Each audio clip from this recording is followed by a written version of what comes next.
Saudara, 2024 mendatang Indonesia akan melaksanakan pesta demokrasi. 56% pemilih didominasi pemilih muda. Anggota KPU meyakini generasi muda dengan kemampuan teknologi informasi dapat membantu KPU memfilter hoax dan ujaran kebencian. 2024 menjadi tahun pesta demokrasi bagi masyarakat Indonesia. Warga Indonesia akan memilih presiden dan wakil presiden serta anggota legislatif di tahun depan.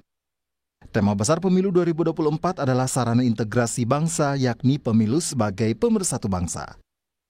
Dari data KPU, daftar pemilih tetap pemilu 2024 berjumlah 204,8 juta jiwa. Lebih dari 56,4% adalah pemilih muda. 22,8% yakni Gen Z yang lahir tahun 1997 sampai 2009. 33,6% yakni generasi milenial yang lahir tahun 1981 sampai 1996. 28,07% generasi X yang lahir tahun 1965 hingga 1980. 13,7% pemilih baby boomer lahir tahun 1946 hingga 1964. 1,7% pemilih pre-boomer atau lahir sebelum tahun 1945. Anggota KPU Agus Melas dalam laman kpu.go.id menyebut generasi muda memiliki peran penting dalam proses pelaksanaan pemilu 2024. Melas meyakini generasi muda dengan kemampuan teknologi informasi dapat membantu KPU menyaring disinformasi dan ujaran kebencian. Pemilu serentak untuk memilih presiden dan wakil presiden serta anggota DPRD, DPR, dan DPRD provinsi akan digelar 14 Februari 2024.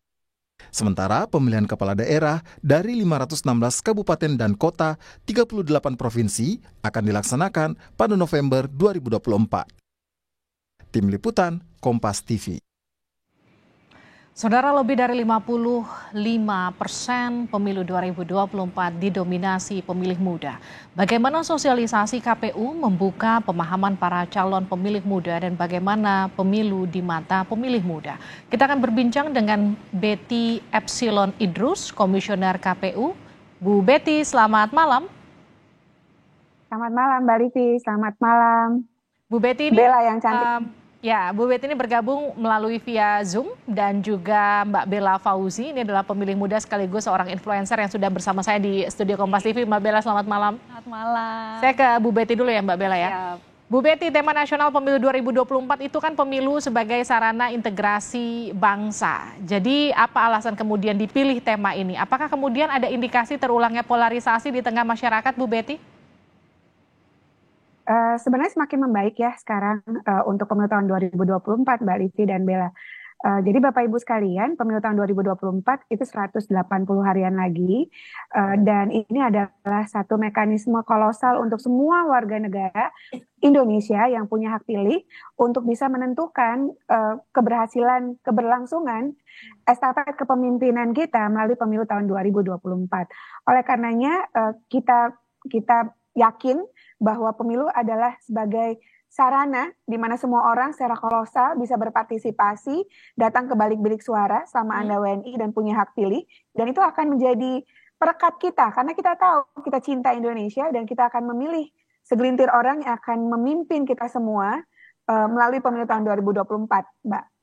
Bu Betty, kalau kita bicara dari pemilu sebelumnya terjadi polarisasi di tengah masyarakat, upaya KPU mengantisipasi itu terjadi di pemilu mendatang seperti apa, Bu? Sebenarnya ada beberapa faktor menurut saya dan faktor utamanya ada dua. Selain sosialisasi yang dilakukan oleh Komisi Pemilihan Umum, juga adalah pembelajaran pendidikan politik melalui kampanye yang dilakukan oleh peserta pemilu tentunya. Jadi keberhasilan tingkat partisipasi tidak hanya bergantung pada kerja-kerja penyelenggara pemilu, KPU, Bawaslu, DKPP untuk mensosialisasikan betapa pentingnya Anda menggunakan hak pilih, karena penggunaan hak pilih di Indonesia kan adalah hak ya Mbak. Oleh karenanya juga harus dibarengi dengan keberhasilan kampanye yang dilakukan oleh semua peserta pemilu untuk pemilu tahun 2024. Mereka harus bisa meyakinkan pemilih, termasuk anak muda, bahwa pilihlah saya, karena sayalah yang akan memimpin Anda semua, karena visi misi saya, karena track record saya, karena citra diri saya, sehingga saya pantas untuk menjadi pemimpin kita di masa yang akan datang. Sehingga kita tertarik, kita merasa perlu datang ke balik bilik suara, dan akan berpartisipasi dalam pemilu tahun 2024. Oke, Bu Betty, 56,4% itu didominasi pemilih muda. Artinya itu lebih dari 50% pemilih muda adalah mereka yang menentukan siapa yang akan memimpin Indonesia ke depan. Berikut nggak cuma presidennya, tapi juga kepala daerahnya, tapi juga anggota legislatifnya. Artinya itu semua tongkat estafet kepemimpinan Indonesia itu ada di tangan para pemilih muda. Bagaimana meyakinkan mereka yang relatif mereka itu punya karakter yang cenderung apatis, nggak peduli dengan politik, tapi kemudian sekarang mereka dikasih katakanlah wewenang luar biasa untuk menentukan masa depan Indonesia, Bu Betty? Anak muda harus tahu bahwa politik itu tidak senegatif yang kita dengar, kita lihat, dan seterusnya. Politik itu inherent dalam kehidupan kita sehari-hari. Suka tak suka, mau tak mau, politik akan melingkupi kehidupan kita sebagai anak bangsa. Oleh karenanya, pemilulah satu-satunya pintu melalui demokrasi, menurut demokrasi, dan kita negara demokratis gitu ya, untuk memilih segelintir orang itu yang akan menentukan kehidupan kita secara bersama-sama melalui kebijakan yang diambil, melalui keputusan yang diambil. Nah, KPU sudah menetapkan hari H pemungutan suara tanggal 14 Februari 2024. Pas Valentine hari Rabu, ya? Dan 14 Februari. Yes, Valentine. Jadi hari kasih sayang, Yes. hari kasih suara dong, 14 Februari. Oke. Karena kita sayang sama Indonesia, datang ke balik bilik suara. Cocok, hari kasih sayang menunjukkan rasa sayang kita terhadap Indonesia untuk memberikan suara kita menentukan masa depan bangsa. Betul. Kira-kira gitu nggak sih Mbak Bella? Benar Mbak Livi, makanya kasih suaranya gitu ya. Nah tapi jadi pertanyaan kan gini, masyarakat cenderung di seusia kita nih, itu kan lebih kayak, apa sih politik, ngapain sih ikut-ikutan nyoblos gitu ya. Terus kemudian yang kepilih dia lagi, Indonesia akan begini-begini lagi. Nah kalau Mbak Bella nih sebagai influencer muda, melihat bagaimana perpolitikan di tanah air, terus kemudian kita mau menjelang pemilu serentak, nggak cuma milih presiden, kepala daerah, pemilu legislatif, semuanya nyampur jadi satu di satu tahun yang sama. Anak muda gimana ngelihatnya? Kalau menurut aku manggilnya Kak Livi aja ya. Ah jangan dong. Kita seumuran loh. Iya benar. Sisbel. Iya benar. Kayak kalau Mbak tuh gimana gitu ya. Jadi mungkin kalau menurut aku, kalau misalnya Livi ngelihat juga sekarang kan track record orang juga sebenarnya udah lebih gampang dicek kan dengan kemajuan teknologi saat ini. Kita udah ada TikTok, Instagram, YouTube, dan segala macam, banyak podcast juga yang pasti nanti aku yakin sebentar lagi akan disusupi dengan pengetahuan kampanye apapun itu, dan juga pengetahuan soal politik. Iya betul, tapi sebenarnya ini tuh kayak dua kayak koin yang sebenarnya bisa jadi senjata, bisa membantu tapi bisa juga mematikan gitu. Mematikan kalau kita gampang kemakan sama berita-berita hoax. Makanya itu kenapa critical thinking tuh penting gitu ya Kak Livia. Kita juga harus melek literasi, lebih belajar untuk peduli sama politik dengan cari tahu tentang track record dan apakah visi misinya mereka itu sejalan dengan apa yang dibutuhkan anak muda zaman sekarang gitu. Itu kan sebenarnya kalau misalnya mau dicarikan itu bisa kan gitu, supaya kita kalau ngedengar berita-berita miring gitu, mau itu benar maupun itu tidak benar, kita nggak gampang kemakan. Nah itu dia, anak muda itu kan cenderung mencari sesuatu yang heboh dulu, baru kemudian membuat mereka tertarik, baru kemudian mereka mau menelusuri itu. Betul. Nah itu kan artinya sebetulnya mereka menjadi kelompok yang cenderung rentan untuk termakan hoax. Iya betul. Nah itu gimana tuh mencegah itu? Sebenarnya sih itu kalau dari saya sendiri, mulai dari diriku sendiri gitu ya Kak ya. Jadi kita itu mau nggak mau ya harus lebih melek melek literasi gitu, dan kalau bisa jangan dengerin dari satu sisi aja gitu. Apalagi kita kan sama-sama orang media, kita terbiasa dengan cover both sides kan. Itu ternyata penting banget Kak untuk kehidupan sehari-hari dan untuk kehidupan berpolitik juga. Jadi kita tuh kalau baca berita tuh jangan dari satu sisi aja, kita harus bisa dengerin dari berbagai macam sisi gitu, sehingga pandangan kita tuh tidak jadi subjektif, jadi objektif gitu. Dan ketika memilih juga nggak pakai hawa nafsu, tapi pakai nalar gitu, pakai logika gitu. Dan kalau misalnya nih yang kepilih nggak menang, santai aja bro gitu. Kita kan masih tetap bisa bekerja satu sama lain tuh kayak kita masih membutuhkan meskipun berbeda pilihan gitu. Karena kadang kan yang lucu gini, kayak contohnya di pemilu kemarin Pak Jokowi lawan Pak Prabowo gitu. Pak Prabowo-nya udah masuk ke tim pendukung pemerintahan gitu, kemudian udah jadi menteri, masyarakatnya masih terbelah aja di tengah-tengah gitu. Itu yang kemudian jadi PR. Kan? Betul. Itu yang kemudian jadi PR. Ini Bu Betty, kalau kita bicara soal anak muda, media sosial, tadi kalau Mbak Bella sempat mention pentingnya kemudian literasi digital khususnya untuk kemudian mereka nih para pemilih muda bisa memilah ini hoax, ini benar, ini informasi yang bermanfaat buat mereka, ini nggak bermanfaat buat mereka. Itu peran KPU ada di mana? Kalau KPU melakukan sosialisasi ya Mbak, jadi sosialisasi misalnya nanti tuh kita menggunakan banyak sekali media sosial yang dimiliki oleh Komisi Pemilihan Umum untuk menginformasikan pemilu itu kayak apa, tahapannya kapan, bagaimana, nanti surat suara yang sah itu kayak apa. Sekali lagi, itu harus dibarengi dengan kegiatan kampanye yang dilakukan oleh peserta pemilu. Jadi, oke, KPU pada batasan ini penggunaan hak pilih berkualitas yang akan dilakukan oleh anak muda seperti ini. Lalu kampanye dilakukan oleh peserta pemilu, begitu ya. Jadi nanti Bella dan Mbak Livi, di hari H pemungutan suara kita akan ada 5 surat suara sekaligus yang akan kita coblos, kecuali DKI Jakarta karena nggak punya DPRD kabupaten kota. Nah, kita punya pusing nanti calon itu presiden, nanti. wakil presiden. Nggak pusing, jangan pusing. Tidak pusing. Soalnya 5 sekaligus ya. Yes, itu yang nanti saya mau tanyakan ke Bu Betty. Bagaimana kemudian para pemilih muda melihat 5 kertas suara, tapi kemudian dia bisa tetap memberikan hak pilihnya, itu juga nanti pertanyaan ke Bella, yang tetap sesuai sama apa yang kemudian sosok yang mereka inginkan ke depan. Nggak cuma asal nyoblos, nggak cuma asal memberikan suara, tapi bisa memastikan siapa yang mereka pilih itu bisa betul-betul meneruskan capaian-capaian Indonesia ke depannya. Tapi nanti di usai jeda ya, Bella dan juga Bu Betty di Sapa Indonesia Malam. Anda kembali bersama kami di Sapa Indonesia Malam. Kita masih membahas bagaimana kemudian meningkatkan partisipasi para pemilih muda, nggak cuma meningkatkan partisipasinya tapi juga mengedukasi mereka agar kemudian mereka bisa bertanggung jawab atas apa yang mereka pilih. Ya, seperti yang tadi kita ngobrol sama Bu Betty, karena ada 5 kertas suara ya Bu Betty ya. Ini bisa dijelaskan biar para pemilih muda kita yang menonton Sapa Indonesia Malam bisa paham 5 kertas suara ini apa aja, dan kemudian mereka bisa mencari tahu soal sosok-sosok yang mereka akan pilih ini di mana. Oke. Pemilu tahun 2024 itu adalah pemilu serentak ya Mbak Livi. Memilih presiden wakil presiden nih nanti, lalu memilih calon anggota DPR RI, lalu memilih DPRD provinsi, memilih DPRD kabupaten kota, kecuali di Jakarta ya nggak punya DPRD kota, dan satu lagi senator yang kita sebut dengan DPD. Jadi nanti kita akan dapat 5 surat suara. Tapi jangan khawatir, justru karena calonnya banyak, kita punya cara untuk cari tahu yang the best one, yang menurut kita siapa nih untuk presiden wakil presiden. Lalu kemudian untuk DPR RI dan seterusnya tadi sudah saya sebutkan.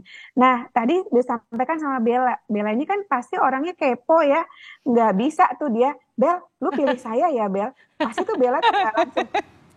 Dia pasti mikir dong. Kenapa saya harus pilih Mbak Betty? Oh oke. Mbak Betty ini orangnya, oh tingkat pendidikannya kayak gini. Oh dia oke nih visi misinya. Mbak Betty ini kayaknya lebih oke daripada yang lain. Sehingga dia punya banyak pembanding begitu ya. Dan inilah hak Bella, biar Bella tahu, oke, saya punya hak untuk mencoblos mana yang menurut saya paling oke dari sekian ratus orang itu. Misalnya gitu Mbak. Nah seorang Bella karena dia udah kepo, dia nggak mungkin informasinya berhenti di seorang Bella. Pasti dia punya teman yang lain, disebut dengan peer group. Dan peer groupnya itu kuat sekali. Jadi Bella akan tanya, lo milih siapa? Kenapa lo milih itu? Enggak, ini kayaknya lebih oke ini deh. Jadi ada interaksi untuk saling tahu. Dan dia akan lebih, saya ketika dapat informasi ini hoax or not, ini hoax atau tidak, dia akan saring dulu. Saring sebelum sharing, itu anak muda banget itu menurut saya. Dan seorang kayak Bella ini perlu duplikasi banyak begitu, sehingga kita akan mendapatkan calon the best one dari semua yang kita miliki nanti untuk pemilu tahun 2024. Seorang Bella, ketika misalnya Bella tinggal Jakarta Timur, Bella tahu calon presiden wakil presidennya siapa, DPR RI-nya dapil Jakarta Timur itu dapil DKI 1 misalnya. Ini sekian listnya. Sekarang sudah sangat terbuka nih Mbak.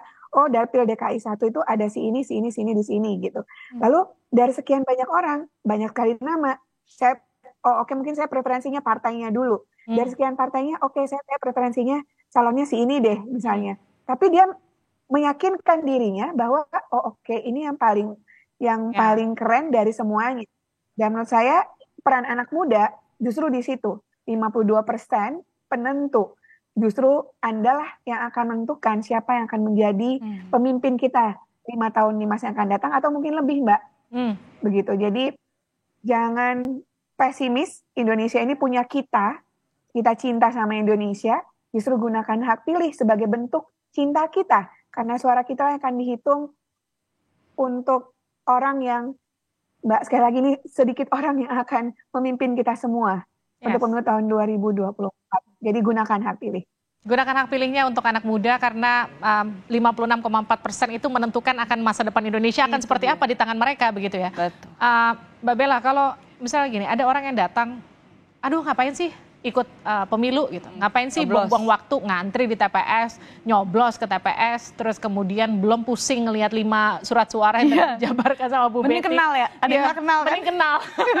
Atau mending juga mereka mikirnya, emang suara aku akan bawa perubahan apa buat Indonesia? Itu jawabannya apa Mbak Bella? Berarti itu dia yang harus diubah tuh paradigma itu, Kak. Makanya itu tantangannya adalah mungkin dari pihak KPU. Sebenarnya PR kita bersama-sama sih membangunkan kesadaran bahwa suara milenials dan Gen Z itu memegang peranan yang penting sekali untuk keberlangsungan bangsa ini gitu. Dan juga dari yang calon-calon semuanya sih, mau dari kan nggak cuma pilpres saja kan, ada yang pemilihan kepala daerah, legislatif segala macam. Mereka juga harus aktif untuk menyuarakan ini loh visi misi gue, ini loh figur gue, ya meskipun orang kadang kayak itu mah pencitraan, itu ya bagian part of the process gitu. Tapi itulah gunanya sosialisasi kan, mereka juga harus meningkatkan diri supaya dikenal sama ya kalangan yang akan memilih mereka karena nanti. Gen Z dan juga Gen milenial ini kan sebenarnya mereka tuh cenderung kritis ya. Mereka punya tingkat keingintahuan yang cukup tinggi untuk kemudian menentukan. Jadi nggak akan terjadi tuh Bapak Ibu nanti calon anggota legislatif cap cip cup yang fotonya paling cantik yang atau fotonya paling bagus kemudian nanti akan dipilih. Jadi mereka juga butuh untuk bersosialisasi untuk meyakinkan anak-anak muda ya. Ya sayang aja kan kalau udah cantik ganteng kalau misalnya program-programnya kita nggak tahu gitu. Sebenarnya sih zaman sekarang tuh udah sangat dimudahkan sekali ya dengan adanya teknologi. Mereka bisa bikin podcast sendiri atau datang ke podcast orang gitu kan. Itu kan budgetnya pasti udah ada dong gitu. Dan juga mereka ada TikTok, ada Instagram, itu bisa digunakan untuk pelan-pelan membuat target yang ya dalam tanda kutip calon pemilih mereka tuh jadi lebih kenal sama figurnya gitu. Oke, saya ke Bu Betty lagi. Bu Betty, kalau KPU itu kan sebetulnya juga mengajak para anak muda untuk ikut serta jadi PPK, panitia pemilih kecamatan, PPS, KPPS, dan juga bahkan kemudian mereka yang ikut serta mengawasi gitu. Ini pendaftarannya akan seperti apa Bu Betty? Kalau PPK sudah terpilih, PPS sudah terpilih, Mbak. Nanti ada KPPS nih untuk di hari-hari pemungutan suara. Dan anak muda itu paling oke kalau mereka mau berpartisipasi sepanjang memenuhi persyaratan ya, Mbak. Jadi nanti kita akan menggunakan sistem informasi namanya sistem informasi rekapitulasi. Memang ini anak muda banget, gadget gitu ya, akan memotret semua C1. C1 itu lembar hasil yang di setiap TPS. Jadi akan terkirim langsung ke server kita. Dan anak muda kan paling gape ya menggunakan gadget ya dalam apapun bentuknya. Jadi menurut saya kami sangat terbuka sekali bagi anak muda untuk berpartisipasi. Apakah mau jadi pemilih, menjadi penyelenggara pemilu, mungkin menjadi peserta pemilu. Ada kan ya. Dan mereka ini kan jauh lebih lebih murni begitu ya berpikir untuk negara karena mereka punya jiwa patriot yang cukup luar biasa, idealisme yang luar biasa untuk Indonesia kita ke depannya kayak apa gitu. Jadi mereka belajar apa, tapi kenyataannya kok beda dengan faktanya. Lalu apa yang harus saya lakukan begitu. Jadi saya tuh seneng banget lihat orang-orang kayak Bella gini ya. Ini harus diduplikasi Mbak banyak. Jadi dia bisa meyakinkan orang, peer groupnya dapat gitu ya, sehingga orang mau menggunakan hak pilihnya nanti. Sekali lagi itu harus dibarengi dengan kegiatan kampanye yang kreatif, apalagi anak muda ini kan kreatif, ya anak muda ini Iya, jadi sehingga anak muda tuh tertarik, oh oke, saya pengen kenal dia karena ini penyampaiannya di awal oke nih, first sight-nya oke. Nanti gimana nih visi misinya? Apa yang akan dia buat untuk Indonesia? Dan anak muda, kalau saya bisa mengukur itu, sehingga dia yakin, oh kebalik bilik suara, saya sudah tahu saya akan coblos si ini dari partai ini misalnya, untuk DPR, DPRD, dan Provinsi dan DPRD Kabupaten Kota. Gitu, Oke, Bu Betty, ini kalau saya nggak salah hitung kurang lebih masih sekitar 6 bulan lagi menuju 14 Februari. Hari kasih sayang, ajakan KPU untuk para anak muda di Indonesia untuk ikut berpartisipasi, nggak cuma jadi pemilih, tapi juga bahkan ikut serta jadi petugas KPPS misalnya, ataupun misalnya ia ikut serta membantu sharing ke teman-temannya soal apa sih? Awareness, betul, ya? Itu dia. Itu seperti apa, Bu Betty? Silakan. Bagaimana tema Kompas pada malam ini, anak muda anti golput untuk Indonesia maju. Memilih adalah hak, betul. Tidak ada paksaan di Indonesia. Anda bisa menggunakan hak pilih atau mau atau tidak, itu tidak paksaan. Tapi menurut saya, menurut kita semua, golput itu pun hak. Tapi bukan solusi terbaik. Bukan solusi terbaik kalau Anda cinta Indonesia, gunakan hak pilih. Karena justru di tangan kita lah orang-orang yang bertanggung jawab untuk mencoblos pilihan-pilihan. Sedikit orang, segelintir orang yang akan memimpin kita, Indonesia, Republik Indonesia, Negara Kesatuan Republik Indonesia ke depan. Oleh karenanya, gunakan hak pilih. Sekali lagi, pemilu tahun 2024 masih panjang, 6 bulan lagi. Anda masih punya waktu untuk mengenali siapa yang akan kita pilih. Jangan putus asa. Menurut saya anak muda itu nggak boleh putus asa. Dia harus dengan tetap semangat menunjukkan jati diri bahwa saya anak muda bertanggung jawab. Hari kasih sayang, hari kita menggunakan hak pilih kita di balik suara. Oke, terakhir Bella, silakan mengajak para anak muda untuk ikut serta anti golput di pemilu 2024. Oke, teman-teman, kalau misalnya dari Bella, aku cuma mau bilang suara kita tuh penting banget. Datanya juga bisa dilihat bahwa generasi milenials dan Gen Z itu memegang peranan persenan yang cukup besar gitu ya untuk keberlangsungan bangsa kita ke depan ini. Jadi benar sekali kata Bu Betty, jadi jangan putus asa, jangan patah semangat. Jadi 6 bulan ini kalian bisa gunakan untuk meriset gitu ya calon-calon yang kalian rasa bisa mewakili aspirasi dan juga kebutuhan kalian sebagai rakyat gitu ya. Wah, aku mau pilih dia nih karena kalau dari catatan visi misinya nih kayaknya paling mendekati ini gue banget nih gitu. Itu sebenarnya kalau dan aku yakin juga dari sisi para calon ini juga harus kreatif melakukan pendekatan kepada kita. Jadi sama-sama lah kita juga berusaha mencari tahu dan para calon juga harus kreatif gitu untuk gimana nih caranya supaya kita mau milih dia gitu. Jadi ya pokoknya intinya jangan patah semangat karena suara kita sepenting itu, guys. Suara kita akan menentukan Indonesia ke depan. Terima kasih Mbak Bella, terima kasih juga Bu Betty sudah bergabung bersama kami di Sapa Indonesia Malam. Bella.